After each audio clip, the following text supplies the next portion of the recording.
Jeff, good to see you again. Yeah, good to see you too, Rajiv. Yeah. So it's been a while since we've been working together. Cisco and Emerson, we met about a year ago, and we've been kind of working together to solve the problem for a customer from a security perspective, from a wireless perspective. We did some coexistence testing to start with because that was one of the customer's top concerns. And I think we did pretty well. I think our two networks can coexist from RF perspective. But I think there's still a lot of concerns or questions, rather, on the customer's mind around security. So what have you been hearing over the last year?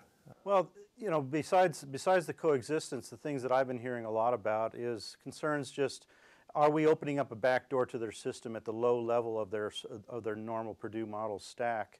And of course, what we tell them is absolutely not, that the 802.15.4 radios that we're using are not the sort of things that one can use as an access point into the rest of the system. From a top concerns perspective, what are the top concerns you're seeing? I mean, are they looking at your data potentially not being encrypted, or, you know? Well, certainly the backdoor issue is one thing, and we have to explain to them that they can't use our systems as an access point into the rest of their plant. They're interested secondarily in eavesdropping and whether their traffic can be verified as accurate and secure, and we assure them that, you know, all of our traffic is encrypted using a NIST compliant AES 128 standard. You know, they're concerned about reliability, which is not strictly speaking a security issue, but things like the compliant coexistence that you were mentioning earlier is certainly part of that. I mean, what are you hearing when you're talking to the customers? Sure. I think the level of concern in terms of security is a little higher in the industrial space than we see in our traditional corporate networks, even though, to be honest, the requirements are the same. But I think there's a level of concern that the industrial customers have on the process side, that wireless is somehow not reliable, or it's easy to jam a network, et cetera. So basically, Cisco takes security very seriously. We have products that don't consider security as an option, but it's more of part of the design of the product. We address security specifically in the Wi-Fi space from an authentication perspective, where we say that we comply with the highest levels of industry requirements. We also address security from authentication perspective. You have standards like 802.1x with different EAP types. We do other things that eventually get rolled into standards. So we take a very leadership position in dealing with security in our products. For example, management frame protection. We provide hash codes inside of our management frames in Wi-Fi so that you can easily detect rogue access points and rogue clients. We have IDS signatures built into the product so that you can detect rogue activity on the network.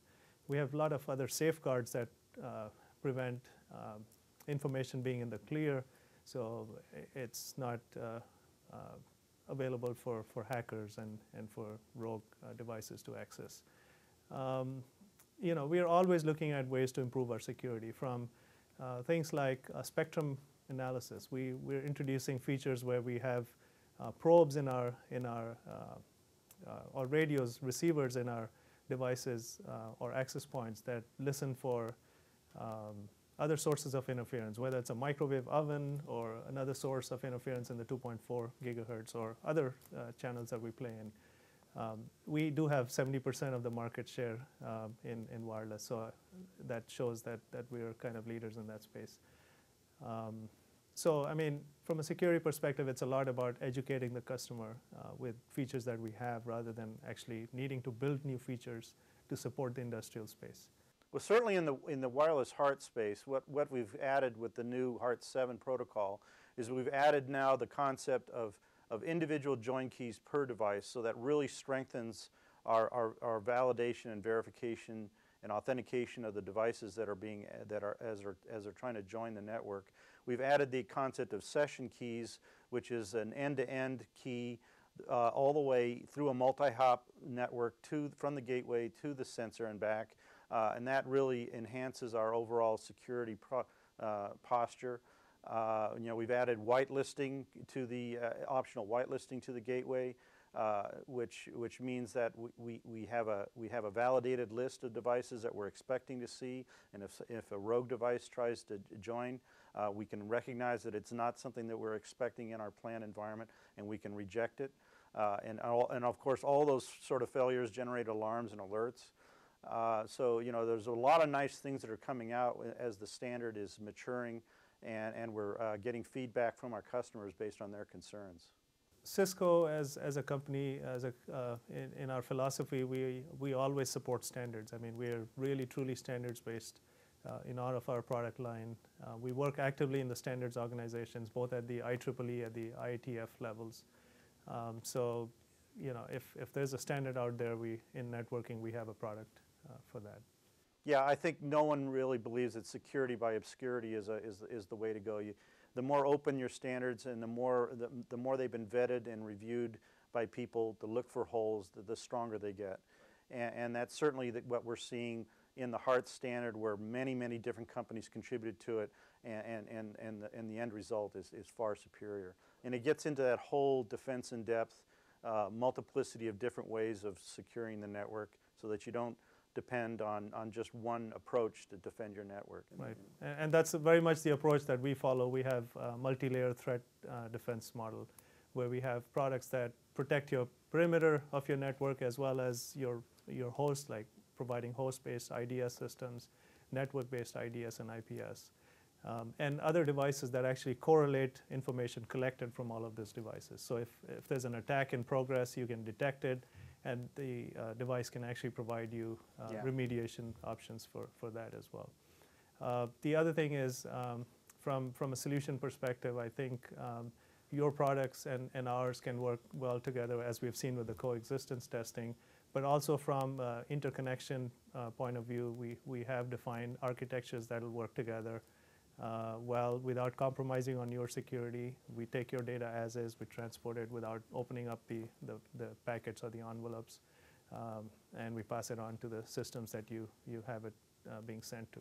Yeah, I think there's no question that taking the strengths that Cisco has in their space in the Wi-Fi, the canopy over the whole plant, and the strengths that Emerson brings to the table in terms of at the process control and the sensor level, then the sum of the two parts ends up to be much more than the individuals by themselves.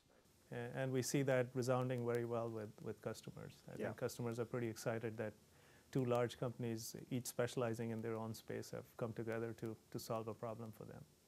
So the Emerson Smart Wireless Sensor Network is only one of a number of different services that are out there in the plant floor that people are asking for. I mean, what else is Cisco supplying or supporting with their Wi-Fi systems? Absolutely. I think, you know, when we talk with customers, we see a need for customers wanting to do things like video over wireless. They want to do voice at some point. They like to do location of their assets and personnel. And they want to use applications like mobile worker, you know, task tracker type of applications on the plant floor. So I think what we can provide is this common infrastructure that can be leveraged for all these different applications, in addition to the wireless sensor network backhaul. And it's one of those networks that you can kind of grow as you need. You don't have to build it out all at once. You don't have to deploy all of the services. But the more services you eventually deploy on this network, you get the benefit of this network. And you can keep this all separate and constrained from a security standpoint so that the user of one service doesn't have a shot at getting into things that he's really not allowed to see? That's a very good question. A lot of our customers actually ask us if this can be a shared network, or can they actually have separate physical networks that do only either wireless sensor network backhaul or do video. And for applications like those two coexisting, you could have concerns of video taking over a large part of the bandwidth, impacting the wireless data from sensor networks backhauling on that same network. So we say that you could actually have separate networks physically, or you could have quality of service and VLANs from a security standpoint configured on one physical network to segregate different types of traffic on it. So it's really a customer choice at this point. It may be something that they get more comfortable with over time and decide to use a single unified network infrastructure to deploy all of their services. But there's no reason why they can't do two if they're not very comfortable with them coexisting.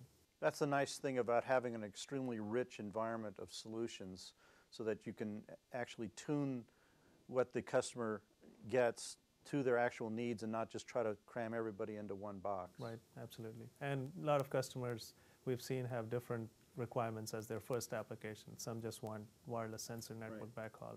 Others just want a mobile worker solution for their contractors or things like that. I think one of the things that's really encouraging to me is that some of the recent activity that we're seeing in the ISA SP99 group, particularly in WG2 and WG4, fit in very nicely with what Emerson and Cisco have been doing now for a number of years, and the concepts of zones and conduits and the concepts of defense in depth. Well, that just fits in just perfectly with the technology that we've already been working on. That's right. So it's making the existing products work in a new in a new model, I guess. But I think we both, as companies, have the required products to make these solutions. Absolutely, and we support that activity very aggressively. From an open standards perspective. Exactly.